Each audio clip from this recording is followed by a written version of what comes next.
네, 오늘 정치권 이슈들은 윤기찬 변호사, 김종욱 전 청와대 행정관 두 분과 자세히 짚어보겠습니다. 어서 오십시오. 안녕하세요. 네, 안녕하십니까. 지금 국회에서는 본회의가 지금 막 개의된 것으로 보입니다. 역시나 최대 쟁점이라고 한다면 윤석열 대통령이 거부권을 행사한 양국관리법 개정안이 과연 재표결에 들어갈 것이냐 여부입니다. 앞서 여야 원내대표가 국회의장 주재로 협의를 여러 차례 벌였습니다만 합의점을 찾지 못하고 있는 상태인데 변호사님 먼저 오늘 양국관리법 개정안 재의결 상정되리라고 보십니까? 그러니까 제의 요구한 상정이죠. 네. 상정을 할 것 같아요. 상정을 하고 국민의힘 의원들이 반대하는 모습을 보여주려고 할 것 같습니다. 왜냐하면 지금 양국법 의석수 분포로 보더라도 의결 정족수를 충족하지 못한다는 건 분명히 네. 알고 있거든요. 그러니까 재적의원 과반 출석에 출석의원 3분의 2지만 다 출석한다고 보면 재적의원 3분의 2 이상의 동의를 얻어야 돼요. 그렇다면 재적의원 3분의 1을 넘는 국민의힘이 있기 때문에 사실상 가결은 힘듭니다. 그런데 농민을 대상으로 한 양국법이기 때문에 국민의힘이 반대한다는 모습을 보여주는 것이 민주당 입장에서는 정치적으로 득이 된다. 네. 이렇게 판단할 것 같고요.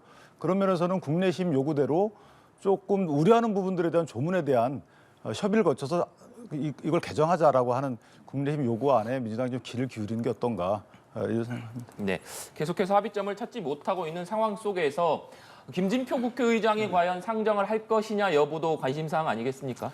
근데 기본적으로 이건 헌법이 규정돼 있고 국회법에 규정되는 내용이기 때문에 대통령이 제의를 요구했으면 국회에서는 이걸 제의에 대해서 표결로 하는 것이 저는 당연한 절차라는 생각이 들고요. 오히려 절차를 포기하게 되면 민주당 입장에서는 그 법안과 관련된 대통령의 거부권을 인정하는 것밖에 안 되는 상황이거든요. 최근 여론조사의 내용들을 보게 되면 양국관리법에 대해서 좀 지지가 높은 상황이고 거부권 행사에 대해서 좀 부정적인 여론이 많은 상황입니다. 그리고 농민들이 계속 얘기하고 있는 핵심적인 내용들은 피해를 보상하는 문제를 넘어서서 소위 최저 본인들의 생산비 같은 걸 보장해달라고 하는 요구가 분명히 있는데 이런 부분들이 입법적으로 아무것도 보장이 되지 않는다면 농민들 보니까 어젠가 현수막에 농업을 포기한 거냐, 농민을 말살하는 거냐라고 하는 요구들이 분명히 있습니다. 저는 그런 측면에서 민주당 입장에서 법안을 발의했기 때문에 그 법안의 마지막까지 또 그리고 이렇게 함으로써 이후에 또 새로운 또 예를 들면 대안적인 법안을 낼 수 있는 좀 출발점으로 삼으려고 하는 것이 아닌가 이런 생각이 듭니다. 네. 근데 사실은 이게 없는 법이 아니거든요. 그러니까 양국관리법의 개정이기 때문에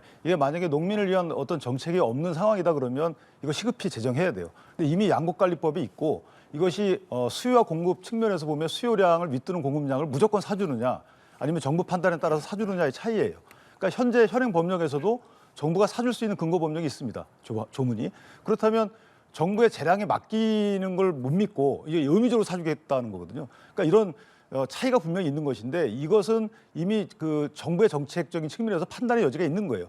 또 하나는 생산비 부분도 직불제가 있어요. 그러니까 이미 그런 것들을 활용하면 되는 것이고 여기서 부족한 부분은 여야가 합의해서 이걸 충족시키면 되는 것인데 분명히 의무적으로 이걸 사주게 되면 어떤 불합리한 정책적 목표 달성하지 못한다는 것이 나오고 있거든요. 그러니까 이런 것들은 조금 공청회를 더 한다든지 아니면 농민의 의견을 더 수렴한다든지 이렇게 해서 조금 더 보완해서 입법으로 가는 것이 맞다라는 의견도 좀 믿을 만합니다. 근데 제가 볼 때 신뢰 문제가 있는 거죠. 그러니까 예를 들면 민주당에서 입법을 했습니다만 국회의장이 2번의 중재안을 제시했었습니다.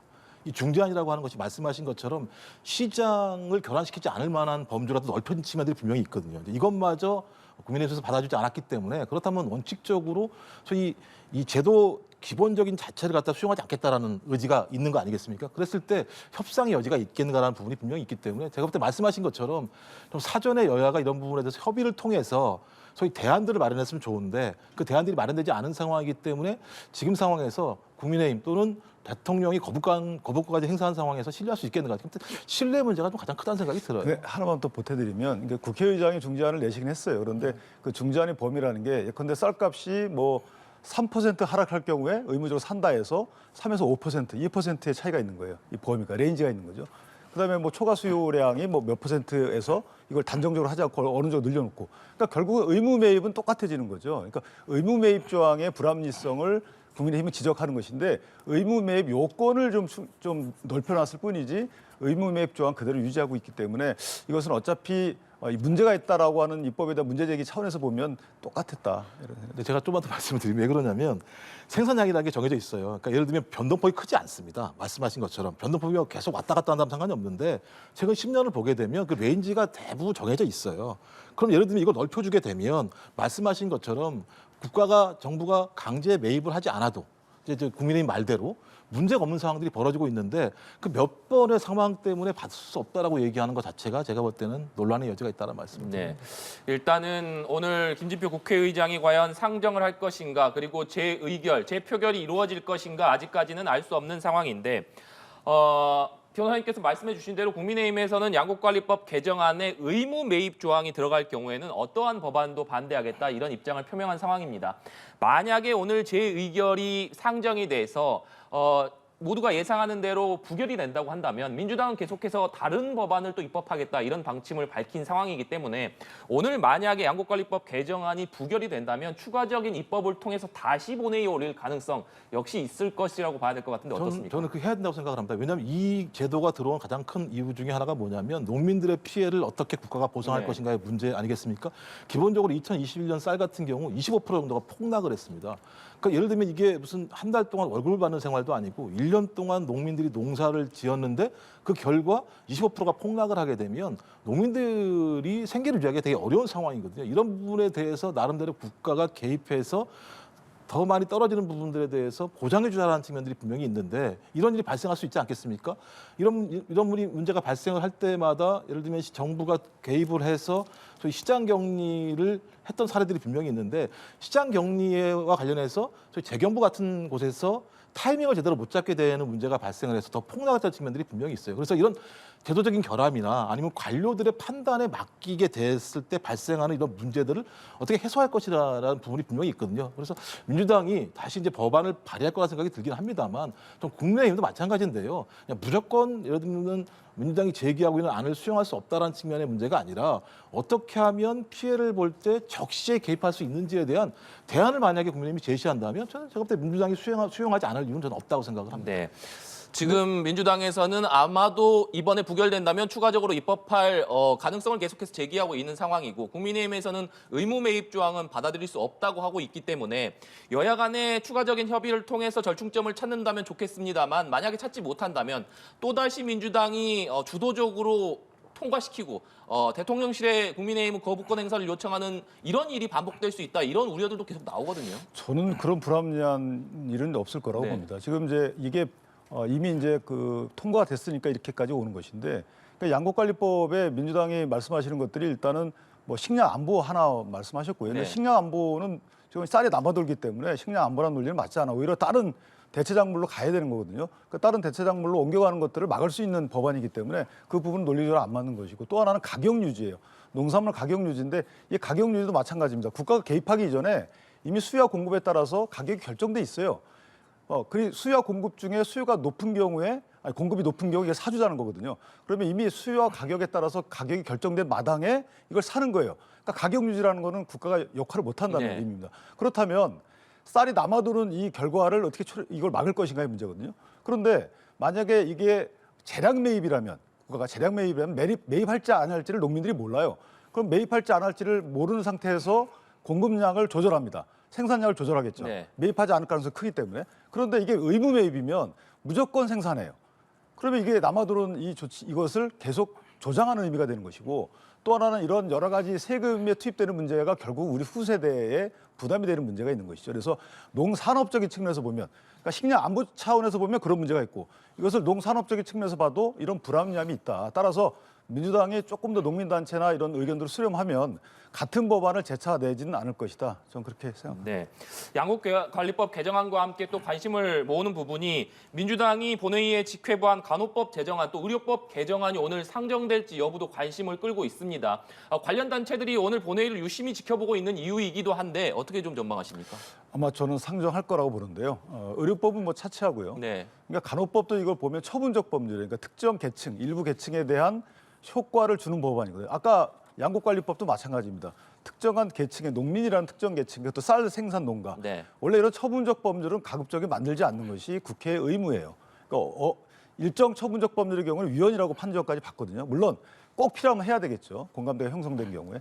간호법 같은 경우에는 여야가 처우 개선에 대해서는 합의를 했어요. 근데 문제는 뭐냐면 처우 개선과 다른 의료법 체계 내에 넣을 것인가 아니면 별도로 독립해서 별도 법안을 만들 것인가의 차이거든요. 저는 뭐 이 부분은 여야가 대립이 조금 더 양곡관리법에 비해서는 심하지 않다 이렇게 네. 생각을 합니다.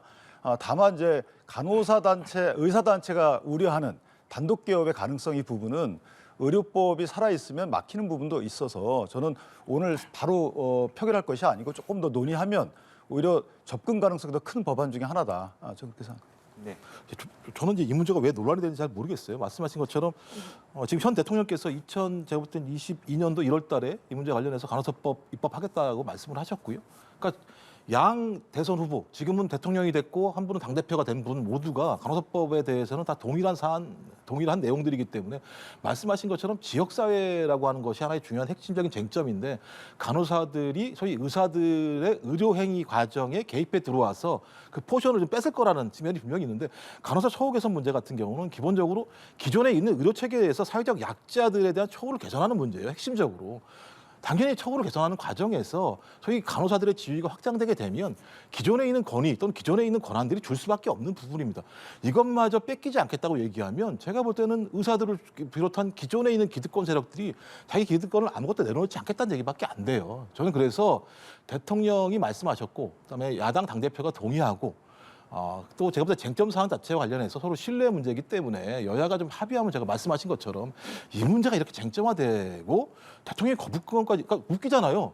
대통령이 하겠다고 말씀하신 법안을 대통령이 되고 난 다음에 거부라는 행위는 소위 국민들에게 입법 또는 거부권에 대한 신뢰성들을 갖다 저하시킬 수밖에 없는 측면이 분명히 있기 때문에 저는 좀 오늘이라도 좀 어느 대표가 만나서 합의안을 좀 만들었으면 좋겠어요. 이 부분과 근데 이게 관련해서. 약간 어떤 문제가 있냐면 사실은 이게 우리가 의료법에 보면 의료인의 개념에 의사들, 한의사, 의사, 치과의사하고 조산사하고 간호사가 들어가 있어요. 여기까지 의료인으로 들어가 있습니다. 근데 의료법에 보면 조산사까지도 의료 기관을 개설할 수가 있어요. 의사들은 다 개설할 수가 있고 간호사만 의료기관 개설권이 없어요. 네. 여기서 아마 문제가 출발한 것 같아요. 제가 볼 땐 여러 가지 이제 명분이 있지만 그런데 의사단체는 이런 의료기관 개설을 위한 간호사단체의 민원이다라고 생각하는 것 같고 다만 이것을 만약에 국민보건적 측면에서 바라본다면 그러면 저는 공공의료특별법이라는 게 이미 있습니다. 거기에 그 관련 조항을 넣으면 돼요. 그러니까 공공의료특별법이면 지역사회에 관련된 의료체계 개선도 들어가 있는 거기 때문에 그럼 거기에 입법기술상의 문제입니다. 꼭 이걸 쟁점법안을 만들어서 이렇게 갈 것이 아니고 그리고 간호사 처우 개선법을 하나 만들면 되는 거예요. 지금 현행 민주당 안에 보면 간호사 처우 개선과 관련된 조항이 있지만 상당히 추상적입니다. 구체적인 내용이 없고 이것을 관련자가 어길 경우에 처벌 조항도 없어요. 제재 조항도 없습니다. 그러니까 실효적이지 않다는 거죠. 그래서 국민의힘 입장에서 보면 오히려 간호사 처우 개선법을 좀 실효적으로 만들고 나머지는 다른 법령에 의해서 근거 법령을 넣는 건 어떻겠느냐라는 안도 있어요. 그래서 이 부분은 여야가 좀 협의를 조금 더 한 이후에 그 위에 합의 처리하는 게 맞다. 네, 두 분 모두 여야가 조금 더 협의를 한 다음에 합의 처리를 해야 된다 이런 말씀을 해주셨습니다. 지금 국회 본회의가 진행되고 있기 때문에 양곡관리법 개정안이나 간호법 제정안과 관련해서 속보가 들어오면 다시 이 문제에 대해서 좀 다뤄보도록 하고 이번에는 주제를 좀 넘겨서 국민의힘 얘기를 해보겠습니다. 국민의힘 김기현 대표가 오늘 오전 최고위원 회의에서 최근 당 안팎에서 벌어지고 있는 설전이 도를 넘고 있다 이렇게 목소리를 높였습니다. 직접 들어보시겠습니다. 최근 우리 당 지도부를 두고 당 안팎에서 벌이는 일부 인사들이 과도한 설전이 도를 넘고 있습니다. 수차례 자중을 촉구했음에도 오히려 당 내외에서 이를 증폭시키는 듯한 행태에 깊은 유감을 표하지 않을 수가 없습니다. 특정 목회자가 국민의힘에 영향력을 행사하고 있고 당 지도부가 그 눈치를 보고 있다는 것이 말이나 될 법한 일입니까? 네, 김기현 대표가 방금 전에 들으신 발언을 한 이후에 홍준표 대구시장을 당 상임 고문에서 해촉을 했습니다. 홍준표 대구시장이 최근 정광훈 목사와 관련해서 당 지도부에 많은 비판을 해오고 있었는데 상임 고문이 해촉된 홍준표 대구시장은 곧바로 SNS에 엉뚱한 데 화풀이를 하고 있다. 나는 계속해서 현안에 대해서 많은 목소리를 낼 것이다. 이런 입장을 밝히기도 했는데 현 상황은 변호사님 어떻게 봐야겠습니까? 글쎄요, 그 두 분 다 일리가 약간씩 있는데 네. 틀린 부분도 있고 뭐냐면 당의 운영과 관련된 여러 가지 의견은 개진할 수 있죠. 그것이 상임 고문이든 아니면 그냥 당원이든 심지어 국민마저도 개진할 네. 수 있습니다. 근데 개진의 방법은 저렇게 따가운 말들이잖아요. 그러니까 남들이 듣게 되면 국민의힘의 치부와 관련된 문제란 말이에요. 네. 그렇다면 비공개로 하는 것이 맞지 않겠느냐. 이것을 SNS를 통해서 공개적으로 하게 되면 이것이 당에 대한 충심에서 우러나오는 것이 아니고 본인의 어떤 정치 활동에 이익되는 방향의 의견이 나오지 않겠느냐라는 우려를 김기현 대표는 하고 있는 것이고 홍준표 시장 같은 경우에는 상임 고문으로서 여러 가지 의견을 개진할 수 있는데 왜 그걸 막느냐라는 취지거든요. 그러니까 두 분 다 의견을 합친다면 네. 의견을 막지는 않되 그것을 비공개로 하는 것이 맞다. 전화할 수도 있는 거 아니겠어요? 두 분이 전화번호 다 알 텐데 그런 식으로 비공개로 하는 것이 당에 대한 진정한 충심의 발로다. 저는 그렇게 생각합니다. 네.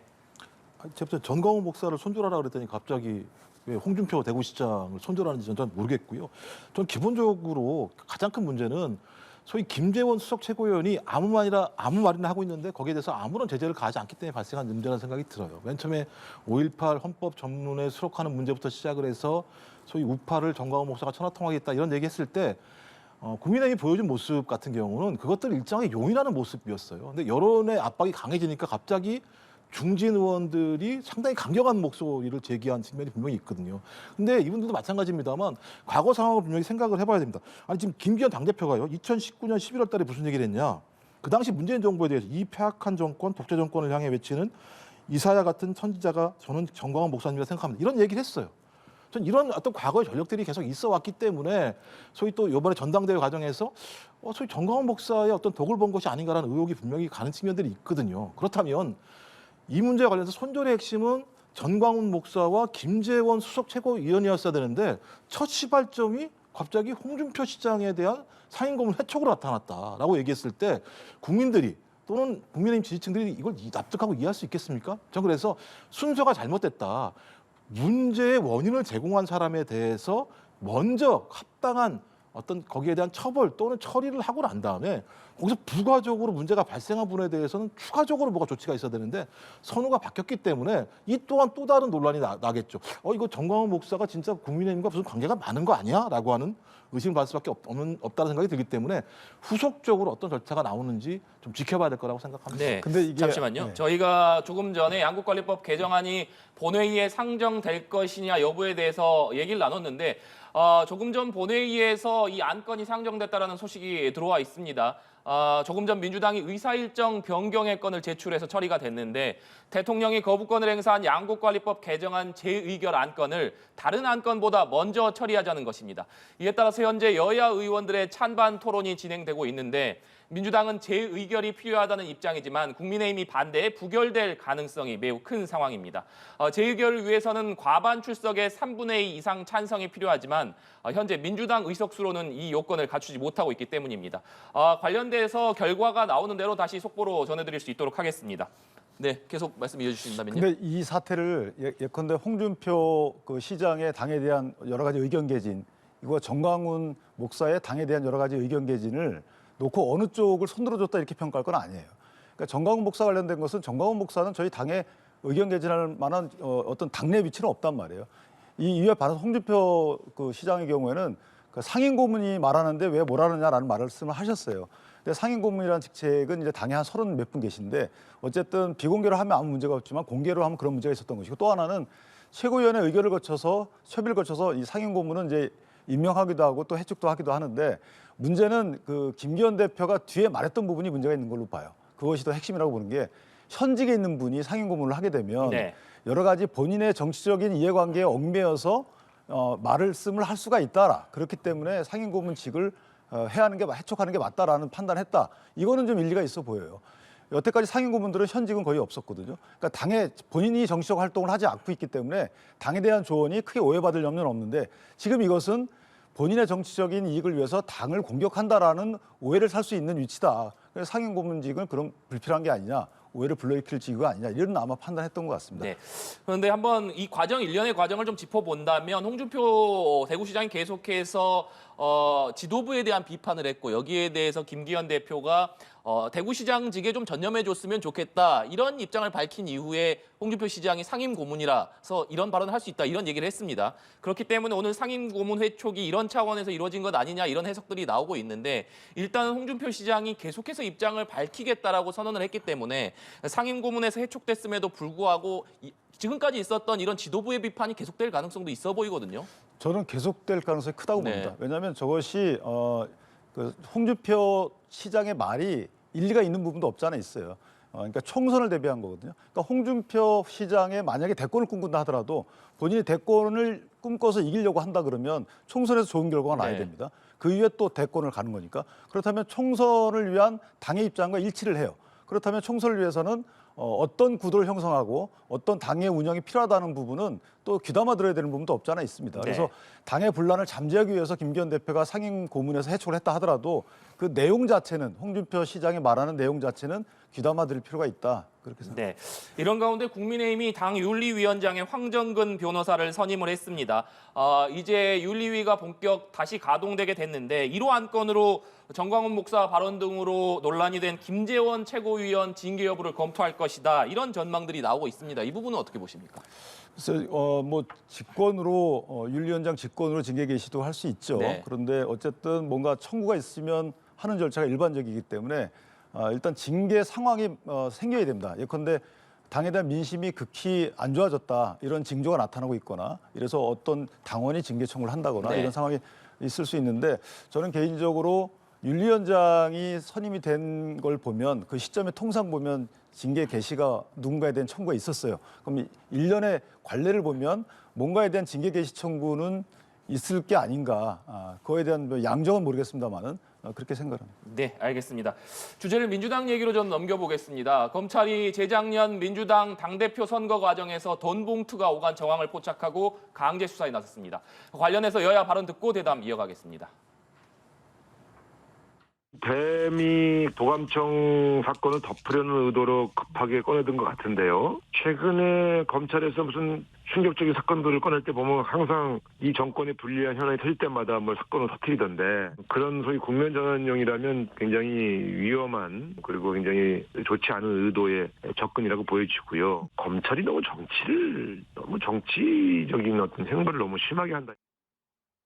이쯤 되면 민주당의 전당대회는 돈당대회, 쩐당대회라고 표현될 정도로 부패한 것으로 보입니다. 민주당의 이종건 게이트가 열리고 있습니다. 10명의 현역 의원에게 돈 봉투가 전달된 것으로 알려지고 있는데도 거론되는 당사자들은 당치도 않은 야당 탄압이라는 주장만을 앵무새처럼 반복하고 있습니다.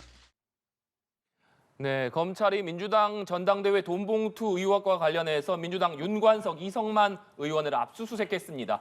그러자 조금 전에 들으신 대로 민주당 우상호 의원은 이것이 대미 도감청 사건을 덮기 위한 국면전환용이 아니냐 이런 의혹을 제기했습니다만 국민의힘 김기현 대표는 민주당 전당대회가 그야말로 돈당대회, 쩐당대회로 불릴 정도로 부패했다 이런 맹공을 퍼부었는데 현재 상황은 어떻게 보고 계십니까? 뭐 예를 들면 이제 민주당 입장에서 의혹을 가질 수 있는 측면이 분명히 있다는 생각이 들어요. 지금 국민의힘 지지율이 낮아지고 있고 대통령 국정 운영 지지율도 낮아지고 있는 상황에서 갑작스럽게 이 사건이 불거졌기 때문에 검찰이 과거처럼 어떤 정치적인 수사 행위를 하는 것이 아닌가라는 의구심이 있습니다만 이건 뭐 아직 사실이 확인이 안 되는 네. 것이고 말씀하신 것처럼 죄가 있으면 당연히 벌을 받아야 되는 거죠. 그런데 전례를 따지는 겁니다. 예를 들면 노웅래 의원 같은 경우 검찰이 수사를 해서 소위 체포동의안까지 올라갔습니다만 부결이 됐죠. 부결이 되고 난 다음에 거의 근 100일 만에 기소를 하는 상황이 벌어졌습니다.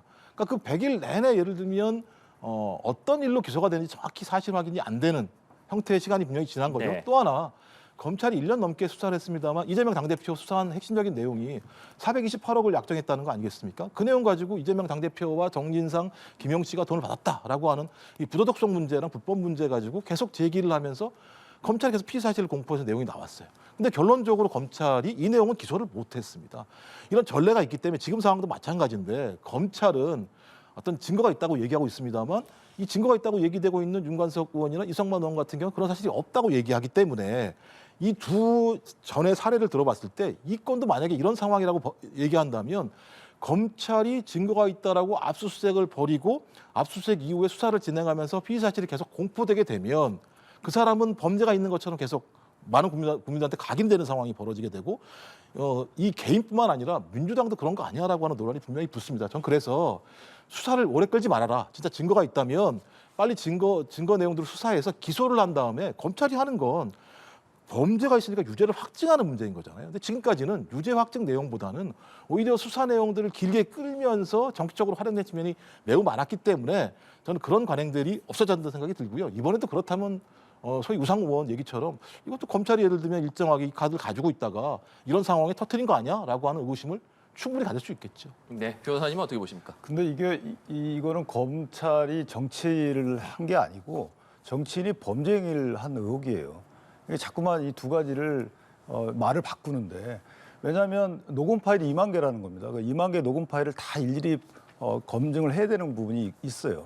그리고 만약에 이게 애당초에 검찰이 한 8개월 전에 이런 사실을 터뜨리고 나서 그다음 수사에 늦게 착수했다 그러면 말씀이 맞아요. 근데 그게 아니잖아요. 그리고 또 하나는 법원에서 이 재판을 통해서 녹음 파일의 뭐 증거 능력 이런 것들 다 검증받은 뒤에 한 부분이기 때문에 인력의 문제도 있는 것일 수 있고요. 그래서 이 부분을 시점의 문제라고 보기에는 건 문제가 있고 이것을 만약에 비교해도 그래요. 대통령 지지율이 최저가 아니죠. 최저가 이미 20몇 % 적이 있었어요. 그럼 그때 터뜨리지 왜 지금 터뜨렸겠어요? 그리고 만약에 정치적 목적이라면 총선 직전이나 총선에 가장 유효한 때 터뜨리지 왜 지금 터뜨렸겠습니까? 그러니까 저는 이렇게 보는 시각 자체가 시기에도 안 맞고 논리에도 안 맞고 정치인이 해서는 안 될 말씀을 하신다. 그냥 안타깝다라고 말씀하시면 될 것이고요. 앞으로 검찰은 이것을 뭐 정치에 활용하지 말라 이렇게 경고적으로 말씀하시면 될 것을 저렇게 단정적으로 말씀하시는 게 뭔가 책임 회피용, 물타기용으로 또 오해살 수 있는 여지가 있다. 이렇게 생각합니다. 네, 앞서 김기현 대표가 얘기한 대로 10명의 현역 의원에게 돈 봉투가 전달된 것으로 알려지고 있다. 김기현 대표가 이렇게 얘기를 했습니다.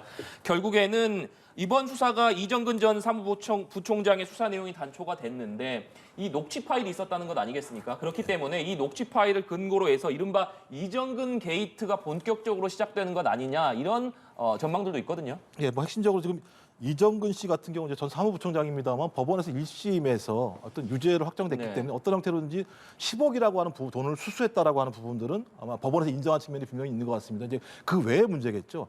그 외에 수령한 돈을 가지고 말씀하신 것처럼 정치자금으로 불법적으로 예를 들면 그것을 줬는지 안 줬는지에 대한 확인 과정이 분명히 있는 건데 다툼의 여지가 있는 거죠. 지금 검찰이 압수수색을 진행했던 두 의원 같은 경우는 전혀 그런 사실이 없다라고 네. 얘기하고 있고 또 이성만 의원 같은 경우 무슨 얘기를 하냐면 이미 검찰이 언론에 이런 내용을 흘린 거 아니냐. 왜냐하면 이제 압수수색을 하는 과정에서 기자들이 그 주변에 있었다. 그러니까 여러 가지 정황들을 봤을 때 상당히 좀 기획되어 있는 수사 같다라는 얘기들을 분명히 하고 있습니다. 말씀하신 것처럼 녹취록에 근거된 내용들을 가지고 당연히 검찰이 압수수색을 전개할 수 있다는 생각이 분명히 들고요. 핵심적인 내용들은 그 내용들 자체의 증거들이 있는 과정과 관련해서 이것들을 정치적으로 활용하지 말라고 제가 계속 말씀을 드리는 겁니다.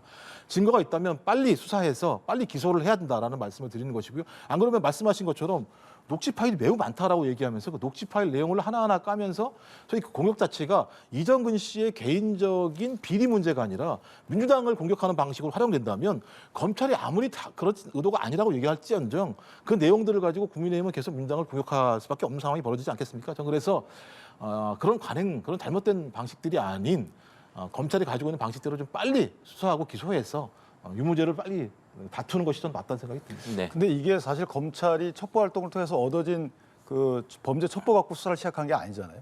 그러니까 이정근 씨가 박모 사업가하고 분쟁 과정에 폭로가 있었고 그래서 이정근 씨의 휴대폰을 압수해 보니까 거기에 녹음 파일이 있는 거예요. 그러니까 이게 검찰이 뭔가 기획 의도를 갖고 뭔가 했다는 거는 이제 말이 안 되는 것 같고요. 만약에 녹음 파일이 있음에도 불구하고 수사를 안 한다면 직무유기가 되는 겁니다. 따라서 수사가 왜 이렇게 늦냐라고 질책을 할 수 있어요. 좀 더 빨리 해라. 인력 보강해주고. 그런데 어떤 의도를 갖고 수사를 그 시기에 맞춰서 하는 것이다라고 하는 것은 이건 조금 우리 정치인들이 하지 말아야 될 말씀이 아닌가. 이렇게. 네.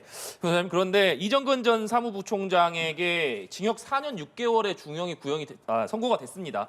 검찰에서는 3년을 구형했는데 그거보다 더 무거운 4년 6개월이 선고된 것, 이 배경은 어떻게 봐야 됩니까? 그러니까 아마 시점의 차이일 수도 있어요. 네. 검찰이 구형량을 쓸 때는 공판카드에 쓸 때는 기소할 때 씁니다. 몇 년이라고 공판카드에. 그러나 공판 태도를 볼 때 재판장이 볼 때 공판 태도 너무 불량하다. 그러니까 너무 부인을 하고 상식적인 것도 부인하고 이렇기 때문에 이 부분은 형을 더 가중할 수밖에 없다라고 판단했을 수도 있고요. 네. 또는 추징금이 다른 거 보니까 뭔가 인정되는 측면에서 검찰이 생각했던 것보다 조금 1억 정도가 더 인정이 됐어요. 그렇다면 거기에 부합하는 형량을 결정할 수도 있고 마지막으로 재판장이 이게 설치한 부분이 있습니다. 일반적으로 보통 민원인이 이 카르텔에 있는 분을 한테 부탁을 해가지고 돈을 줍니다. 네. 근데 이 경우에는 오히려 이정근 씨가 자기의 어떤 인적인 백그라운드를 과시하면서 이렇게 부탁을 하라고 했다는 거죠. 본인이 적극적으로. 그러니까 이런 죄질이 안 좋다는 측면, 이런 측면들이 다 고루 반영된 양형이라고 생각합니다. 네, 알겠습니다. 오늘 두 분 말씀은 여기까지 듣도록 하겠습니다. 지금까지 윤기찬 변호사, 김종욱 전 청와대 행정관과 얘기 나눠봤습니다. 오늘 말씀 고맙습니다.